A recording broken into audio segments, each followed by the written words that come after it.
Assalamualaikum warahmatullahi wabarakatuh. Apa kabar pemirsa Oke News? Oke News kembali hadir dengan berita terupdate, aktual, dan terpercaya. Bersama saya, Bambang Tutuko Setio Aji. Oke News menghadirkan berita yang terviral dari hari ini, dimulai dari COVID-19 sampai bola yang terbaru. Juru bicara COVID-19 Kementerian Kesehatan atau Kemenkes, Muhammad Syahril mengatakan pasien pertama yang tertular pada Omicron XBB di Indonesia merupakan seorang perempuan yang baru pulang dari Lombok, Nusa Tenggara Barat.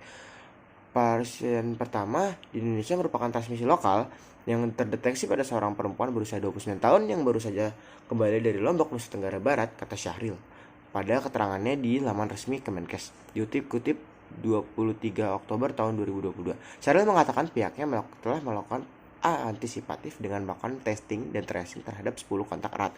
Hasilnya, 10 orang dinyatakan negatif COVID-19 subvarian XBB. Syahril mengatakan pasien memiliki gejala seperti batuk, pilek, dan juga demam. Pasien kemudian dilakukan untuk dites dan dinyatakan positif pada 26 September. Malam itu Syahril meminta masyarakat waspada untuk memperkuat protokol kesehatan terutama memakai masker. Syahril mengatakan fasilitas subvarian XBB ini lebih parah dengan varian Omicron. Namun subvarian terancam disebut lebih cepat menular. Segera lakukan vaksin booster yang belum untuk mengurangi kesakitan dan kematian akibat COVID-19. Lanjut ke kasus kedua, yaitu tentang sepak bola. Chelsea hampir mengalahkan Manchester United dalam Liga Inggris di Stadion Stamford Bridge pada Sabtu 23 Oktober malam.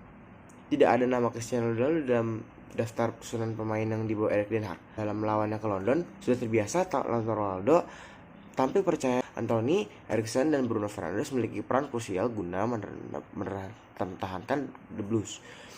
Luke Shaw sempat memiliki peluang, begitu pula Rashford yang sempat berhadapan satu dengan Kepa Arrizabalaga. Hingga sampai 30 menit pertandingan berjalan, MU belum mencetak gol dan juga Chelsea belum mencetak gol. Chelsea mencoba lebih menekan pada babak kedua, MU juga lebih kerepotan di lini belakang ketimbang di babak pertama. Erik ten Hag memilih memasukkan Fred dan menarik Sancho. Dengan demikian Fernandes yang ditarik ke sayap kiri. Di sebuah peluang mendapatkan Trevor Longba pada menit 72 ketika sundulannya mengenai Mr. Gawang. MU membalas lewat sepakan Diego Fernandes. Wasit Suat menunjuk titik putih pada menit 86 setelah Mawson terjatuh usai kontak dengan Scott McTominay. Lalu skor menjadi 1-0. Memasuki masa injury time, sundulan Casemiro memanfaatkan kiriman Luke Shaw gagal ditepis dan dengan baik oleh Kepa. Bola masuk ke gawang dengan skor menjadi 1-1. Ke berita ketiga, kasus gangguan ginjal akut progresif atipikal atau atipikal progresif akut kidney injury yang banyak menewaskan banyak anak-anak di tanah air. Kementerian Kesehatan mencatat lebih dari 241 pasien penderita gangguan gagal ginjal akut di 22 provinsi dan juga ada sebanyak 133 jiwa yang meninggal dunia.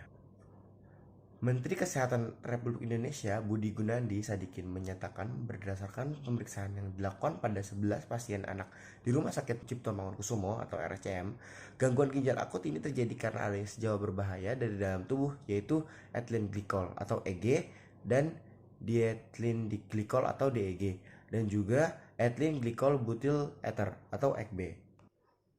Budi menyatakan bahwa jika masuk ke dalam tubuh seseorang, ED, DEG, dan EGB dapat berubah menjadi asam oksalat.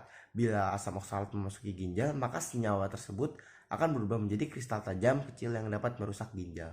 Pakar farmasi dari Universitas Gadjah Mada atau UGM, Profesor Zulkifli Ikawati, mengungkap adanya kemungkinan obat sirup yang mengandung cemaran ED, EG, DEG dari luar ambang batas aman.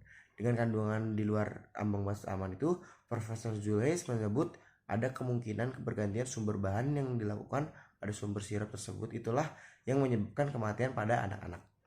Ia menyebutkan perlunya ada kajian ulang jika ada perubahan bahan baku dalam obat sirup, sehingga dipastikan tidak ada impurities yang berisiko pada obat terkait. Namun Profesor Zulkifli juga tidak bisa memastikan kasus gagal ginjal akut ini karena konsumen obat sirup yang terkontaminasi ethylene glycol yang masih ada beberapa dugaan penyakit termasuk multisystem inflammatory syndrome atau MISC.